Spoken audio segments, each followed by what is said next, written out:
Hello viewers, welcome back to PUNARNAVAthenewlife2020 YouTube channel. இன்னைக்கான வீடியோல தயிர் எடுத்துக்கிறதுனால நம்ம உடம்புக்கு என்னெல்லாம் நன்மைகள் கிடைக்கும், அது வந்து மருத்துவ ரீதியா எப்படி நமக்கு உபயோகப்படுது அப்படின்றத பார்க்கலாம். இதுக்கு முன்னாடி வீடியோல தயிர் சாதத்தை இந்த மாதிரி மெத்தடை ஃபாலோ பண்ணி நீங்க ரெடி பண்ணீங்கன்னா உங்களுக்கு ரொம்பவே டேஸ்டியா நீங்களே தயிர் சாதம் ரெடி பண்ணிக்கலாம் அப்படின்னு சொல்லியிருப்பேன். அந்த வீடியோக்கான லிங்க் இங்க டிஸ்கிரிப்ஷன்ல கொடுத்துருக்கேன். ஸோ அதை மறக்காம போய் பார்த்துக்கோங்க. பிளஸ் இந்த தயிர் சாதத்துல இருக்கக்கூடிய சத்துக்கள் என்ன, அதை எடுத்துக்கிறதுனால தயிர் எடுத்துக்கிறதுனால நமக்கு வந்து எந்த விதமான நோய் இருந்தாலும் அது வந்து சரி பண்ணும் அப்படின்றத நம்ம இந்த வீடியோல பார்க்கலாம். ஸோ அதுக்காக ஃபர்ஸ்ட் பார்த்தீங்கன்னா இந்த தயிர் சாதத்துல தயிர்ல பார்த்தீங்கன்னா vitamin, calcium, vitamin B12, B2, potassium இதெல்லாம் ரொம்பவே நிறைஞ்சிருக்கு. பாலை விட தயிர்ல அதிக அளவு புரோட்டீன் இருக்கு. புரோட்டீன் பாடி பில்டர் அப்படின்னு சொல்லுவாங்க. அதாவது நம்ம உடல் வளர்ச்சியை அதிகப்படுத்துறதுல தயிர் வந்து முக்கியமான பங்கு வகிக்குது. ஏன்னா பாலை விட தயிர்ல அதிக அளவு புரதம், புரோட்டீன் இருக்கிறதுனால டெய்லி ஒரு கப்பு தயிரை வந்து அப்படியே குழந்தைங்கள்ல இருந்து பெரியவங்க வரைக்கும் எடுத்துக்கிட்டாங்க அப்படின்னா அவங்க உடம்புக்கு தேவையான தினசரி புரோட்டீனோட அளவு இன்க்ரீஸ் ஆகும். இதனால வந்து புரோட்டீன்னால அவங்க உடல்ல வந்து நல்ல ஒரு இம்யூனிட்டி பூஸ்டர் ஆகி நோய் எதிர்ப்பு சக்தியும் அவங்களுக்கு கொடுக்கும். இந்த தயிரை வந்து தொடர்ந்து டெய்லியுமே மார்னிங் பிரேக்ஃபாஸ்ட்டுக்கு முன்னாடி டீ, காஃபி இதெல்லாம் வந்து சாப்பிடாம இந்த தயிர்ல ஒரு கைப்பிடி அளவு கருவேப்பிலையை நல்லா அரைச்சிட்டு இதை வந்து ஒரு முக்கிய உணவா நினைச்சு தயிர்ல நீங்க கல்லுப்பு வேணும்னா அது சேர்த்துக்கலாம். அப்படி இல்லைன்னா வெல்லம் சேர்த்து கருவேப்பிலை, தயிர், வெல்லம் இது மூணுத்தையும் நல்லா அரைச்சிட்டு ஒரு கப் அளவு நீங்க ஐஸ்கிரீம் சாப்பிட்ற மாதிரி ஸ்பூன்ல எடுத்து கொஞ்சம் கொஞ்சமா அழகா சாப்பிட்டீங்க அப்படின்னா உங்க உடம்புக்கு தேவையான எல்லா சத்தும் கிடைச்சி உங்களுக்கு வந்து தசைப்பிடிப்பு ஏற்படும். அதாவது ரொம்ப லீனா இருக்கிறவங்க இதை வந்து எடுத்துக்கலாம். லீனா இருக்கவங்க மட்டும்தான் எடுத்துக்கணுமா அப்படின்றது கிடையாது. இது எல்லாருமே எடுத்துக்கிட்டீங்கன்னா இதுல இருக்க புரோட்டீன் வந்து உங்களுக்கு வந்து கெட்ட கொலஸ்ட்ரால வந்து சேர்க்க விடாம நல்ல புரோட்டீன் உங்களுக்கு சாப்பிட்றதுனால ஆட்டோமேட்டிக்கா உங்க பாடி வந்து நல்ல மசில் ஏற்பட்டு இந்த தேவையற்ற கெட்ட கொழுப்பெல்லாம் கூட கரைஞ்சி உங்களுக்கு வந்து இது சூப்பர்பான ஒரு மார்னிங் பிரேக்ஃபாஸ்டா கிடைக்கும்.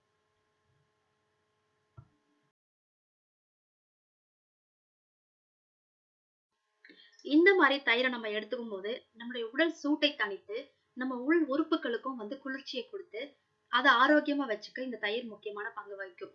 ஸோ அந்த மாதிரி நம்ம இருக்கும்போது ஆட்டோமேட்டிக்கா நம்மளுடைய முக வசீகரம், நம்மளுடைய தோல்ல இருக்க சுருக்கம்லாம் நீங்கிடும்.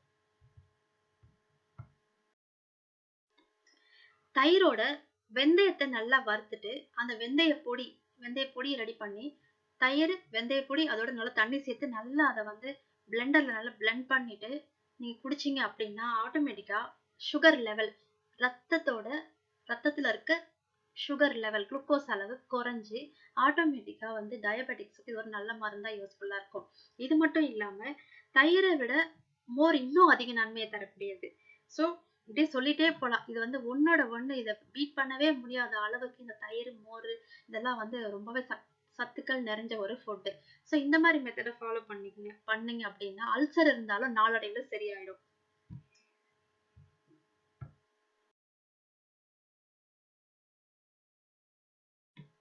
ரொம்ப நாளா பைல்ஸ்னால பாதிக்கப்படுறவங்களா இருந்தாலும் சரி, இல்ல இப்பதான் பைல்ஸ் மாதிரி ஒரு சிம்டம்ஸ் அந்த மாதிரி இருந்தாலும் சரி, இந்த தயிர் தினசரி உணவா ரொம்பவே இம்பார்ட்டன்டான ஒரு ஃபுட்டா காலையில நான் சொன்ன மாதிரி தயிர்ல வந்து கருவேப்பிலை சேர்த்து சாப்பிடுறது, இல்லாட்டி மோர்ல வந்து வெந்தயம் கலந்து சாப்பிடுறது, இதையும் எடுத்துக்கிட்டு மத்தியானத்துல கர்ட் ரைஸ் நான் சொன்ன மெத்தடை ஃபாலோ பண்ணீங்க அந்த மாதிரி தயிர் சாதம் ரெடி பண்ணி சாப்பிட்டீங்க அப்படின்னா ஆட்டோமேட்டிக்கா உடல் சூடெல்லாம் தணிச்சு உங்க உடம்புக்குள்ள இருக்க நல்ல ஜீரண சக்தியை, டைஜஸ்டிவ் சிஸ்டம் நல்லாவே அதை வந்து மோட்டிவேட் பண்ணி கரெக்டா சீரா ஒர்க் பண்றதுக்கு ஹெல்ப் பண்ணும். இதனால பாத்தீங்கன்னா உங்களுக்கு வந்து பைல்ஸ் அப்படின்னு சொல்லக்கூடிய மூலவியாதியும் நாளடைவுல குணமாயிடும்.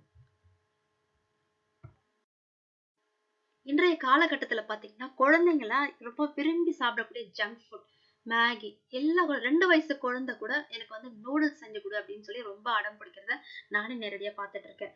இந்த மாதிரி எல்லாம் சாப்பிடும் போது ஆட்டோமேட்டிக்கா கொஞ்சம் கொஞ்சமா அவங்களோட டைஜஸ்டிவ் சிஸ்டம் டேமேஜ் ஆகும். அவங்களுடைய பவுல்லாம் வந்து ரொம்ப வந்து டேமேஜ் ஆகும். இது மட்டும் இல்லாம குழந்தைங்களுடைய வயிறு வந்து மென்மையான வயிறு இந்த ஜங்க் ஃபுட், ரொம்ப ஹார்டான food, heavy oil item, chocolates, ice cream, biscuit எது வேணாலும் இருக்கட்டும் கண்டிப்பா அவங்கள வந்து அஃபெக்ட் பண்ணும். ஸோ இதுல இருந்து அவங்கள வந்து நம்ம காப்பாற்றணும் அப்படின்னா கம்பல்சரி ஒரு கப் நிறைய கர்ட் ரைஸ் அவங்களுக்கு வந்து நீங்க கொடுத்தீங்க அப்படின்னா கொஞ்சம் கொஞ்சமா அவங்களுடைய டைஜஸ்டிவ் சிஸ்டமும் நல்லாவே இம்ப்ரூவ் பண்ணிடும். பவுல்ல வந்து ரொம்ப ஹெல்த்தியாவே இருக்கும். அதாவது குடல் அந்த உணவு பையை ரொம்பவே ஹெல்த்தியா வச்சுக்கும். இது மட்டும் இல்லாம அவங்களுடைய குடல் அந்த இன்டெஸ்டின் அப்படின்னு சொல்லக்கூடிய குடல் வந்து பெருங்குடல், சிறுங்குடல் இதெல்லாம் வந்து எந்த ஒரு சைடு எஃபெக்டும் இல்லாம அவங்களுடைய மென்மையான வயிறு அது பாதுகாக்கும். இதுல இருக்கிற ப்ரோபயோட்டிக் ஃபுட் அப்படின்னு சொல்லக்கூடிய இந்த தயிரானது குழந்தைங்களுக்கு ஏற்படக்கூடிய அதிகப்படியான அதாவது லூஸ் மோஷன் அப்படின்னு சொல்லுவோம் இல்லையா, இதா இருந்தாலும் சரி, கான்ஸ்டிபேஷன் மலச்சிக்கல். ஒரு சில குழந்தைங்க பாத்தீங்கன்னா ரொம்பவே கான்ஸ்டிபேஷனால அவதிப்படுவாங்க.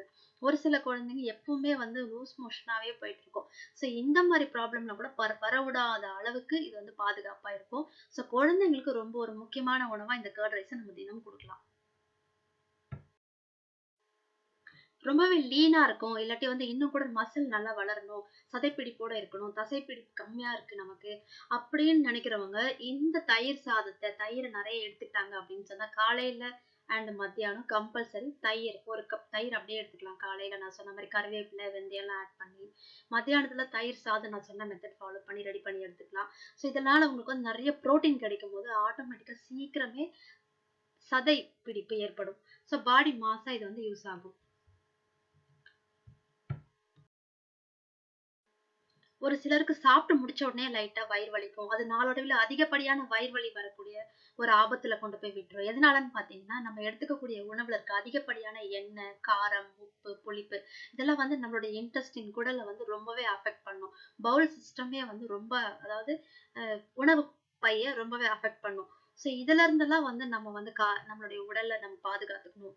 நம்ம இந்த மாதிரியான ஒரு பிரச்சனைலாம் இல்லாம இருக்கணும் அப்படின்னா, கம்பல்சரி தயிர வந்து ஒரு முக்கிய உணவா தயிர் சாதத்தை தொடர்ந்து சாப்பிட்டே வந்தாங்க அப்படின்னா அவங்களுக்கு வந்து இந்த அல்சர்னால வயிறு வலியா இருந்தாலும் சரி, அதிகப்படியான ஹீட்னால வயிறு வலியா இருந்தாலும் சரி, இல்ல ஆசிடிட்டி அதிக எண்ணெய், காரம், உப்பு, புளிப்புனால ஏற்படக்கூடிய ஆசிடிட்டி இதனால ஏற்படக்கூடிய வயிறு வலியா இருந்தாலும் சரி, இது எல்லாத்தையுமே வந்து இந்த மோரா இதை ரெடி பண்ணி குடிக்கிறதுனாலயும் இல்ல தயிரா நீங்க எடுத்துக்கினாலும் சரி, தயிர் சாதமா சாப்பிட்டாலும் சரி, இதுல இருந்து நீங்க வந்து சீக்கிரமாவே மீண்டு வரலாம். நாளடைவுல இந்த வயிறு வலி சரியாயிட்டு உங்களுக்கு வந்து ஆட்டோமேட்டிக்கா வயிறு வலி இருக்கிறவங்க பாத்தீங்கன்னா ஃபேஸ் எல்லாம் ரொம்ப சுருங்கின மாதிரி இருக்கும். ஸ்கின் எல்லாம் ரொம்ப சுருங்கின மாதிரி இருக்கும். இது எல்லாமே கூட நாளடைவுல சரியாயிடும். தலையில முடி கொட்டுற பிரச்சனை நின்னு போயிடும். கண்ணை சுத்தி இருக்க கருவளையம் சரியாயிடும். ஃபேஸ வந்து ஒரு நல்ல ஒரு பிரைட்னஸா இருக்கும். முக்கியமா மன அழுத்தம் அப்படின்னு சொல்லக்கூடிய அதாவது வயிறு பிரச்சனை அப்படின்னாலே ஆட்டோமேட்டிக்கா மன உளைச்சலுக்கு ஆளாயிடுவாங்க. இதுல வந்து பாத்தீங்கன்னா நிறைய பேர் சொல்லுவாங்க பேசும்போது, ஐயோ எனக்கு வந்து வயித்தெரிச்சலா இருக்கு அப்படின்னு சொல்லுவாங்க. இந்த வயித்தெரிச்சல் அப்படின்னா என்ன அப்படின்னா பாத்தீங்கன்னா நம்ம எடுத்துக்கக்கூடிய உணவு இந்த டென்ஷன்னால இது எல்லாம் சரியா தூக்கம் இல்லாமனால வயிறு தான் ஃபர்ஸ்ட் வந்து பாத்தீங்கன்னா அஃபெக்ட் ஆகும். அந்த அஃபெக்ட் அதனால நமக்கு வந்து பாத்தீங்கன்னா மன அழுத்தம், ஸ்ட்ரெஸ் எல்லாம் வந்து ஏற்படும். இந்த தயிர் சாதம் எடுத்துக்கிறதுனால நம்ம ஃபர்ஸ்ட் நம்மளுடைய வயிறு நம்மளுடைய உடல்ல குளிர்ச்சி பண்ணி நம்ம மனசையும் அதை வந்து குளிர்விச்சு மன அழுத்தத்துல இருந்து கொஞ்சம் கொஞ்சமா ரிலீவ் பண்ணி நமக்கு ஒரு நல்ல தூக்கத்தை கொடுக்கும். அந்த மாதிரி தயிர் சாதம் சாப்பிட்ட உடனே நல்ல தூக்கம் வரும்போது தூங்குனாங்க அப்படின்னா அவங்களுடைய மனம் மாற்றத்துக்கு இது ஒரு நல்ல மருந்தா இருக்கும் அப்படின்றத நீங்க நம்பலாம். இதனால பாத்தீங்கன்னா நம்முடைய ஃபேஸ் கூட ரொம்ப ரொம்ப ரொம்ப ஒரு வசீகரமா பிரைட்னஸா இருக்கிறத நீங்க கண்கூடா பார்க்கலாம். தயிர் சாதம் எல்லாருமே சாப்பிடலாம். ஆனா 11 வயசுக்குள்ள இருக்கிறவங்களும் அபவ் 50 இல்ல 60 வயசுக்கு மேல இருக்கிறவங்களும் நைட்ல தயிரை கண்டிப்பா எடுத்துக்கவே கூடாது. உடம்பு சரியில்லை இல்ல வயிறு பிரச்சனையா இருக்கு அப்படின்னா கூட ஒரு 5 மணிக்குள்ள சாப்பிடுமே தவிர தயிரை வந்து நீங்க 8 மணி 9 மணிக்கெல்லாம் சாப்பிட்டு தூங்க போனீங்க அப்படின்னா கண்டிப்பா மாரடைப்பு வரும். அது மட்டும் இல்லாம தயிரோட நம்ம எப்பவுமே ஒரு 50 கிராம் ரைஸ் 50 கிராம் ரைஸ் ஒரு ஒரு கிண்ணத்துல ஒரு பவுல்ல நீங்க சாப்பாடு எடுத்துக்கிறீங்க சாதம் அப்படின்னா 2 பவுல் அளவு அதாவது 1:2 அதாவது ஒரு பங்கு ரைஸ்னா 2 பங்கு தயிர் இந்த ரேஷியோல நீங்க கலந்துக்கணும். இந்த மாதிரி ஒரு விகிதத்துல கலந்து நீங்க எடுத்துக்கிட்டீங்க அப்படின்னா உங்களுக்கு வந்து இந்த மாரடைப்புலாம் வராது. தயிரை வந்து எப்பவுமே தயிர் சாதத்தை கெட்டியா சாப்பிடவே கூடாது. நிறைய பேர் நான் பார்க்கிறேன் தயிர்ல வந்து சாதத்துல நிறைய தயிர் போட்டு அது தண்ணியே ஊத்தாம ரொம்ப கெட்டியா சாப்பிடுவாங்க. அப்படி சாப்பிட்டா முழுங்கும் போதே ரொம்ப டைட்டா இருக்கும். ஸோ இங்க த்ரோட்ல அது இறங்கும் போதே ஒரு டைட்டா இருக்கும்போது அப்போ அது இன்டெஸ்டின்லாம் அந்த வழியா போய் பவுல்ல போய் அது டைஜஷன் ஆகணும். எவ்வளோ வேலை இருக்கு. ஸோ இந்த மாதிரி இருக்கிற தயிரை வந்து நம்ம ரொம்பவே அதை வந்து கரெக்டான முறையில பயன்படுத்தி அதோட பயனை அடைங்க. ஸோ இந்த வீடியோ உங்களுக்கு யூஸ்ஃபுல்லா இருக்கும் அப்படின்னு நம்புறேன். ஸோ இந்த சேனலை சப்ஸ்கிரைப் பண்ணாதவங்க மறக்காம சப்ஸ்கிரைப் பண்ணிட்டு பெல் ஐக்கான் ப்ரெஸ் பண்ணுங்க. அப்பதான் நான் போடுற வீடியோ உங்களுக்கு நோட்டிஃபிகேஷனா கண்டினியூவா கிடைக்கும். அண்ட் இந்த வீடியோ உங்களுக்கு பிடிச்சிருந்தா உங்க ஃப்ரெண்ட்ஸ் அண்ட் ஃபேமிலிக்கு ஷேர் பண்ணுங்க, லைக் பண்ணுங்க. தேங்க்ஸ் ஃபார் வாட்சிங்.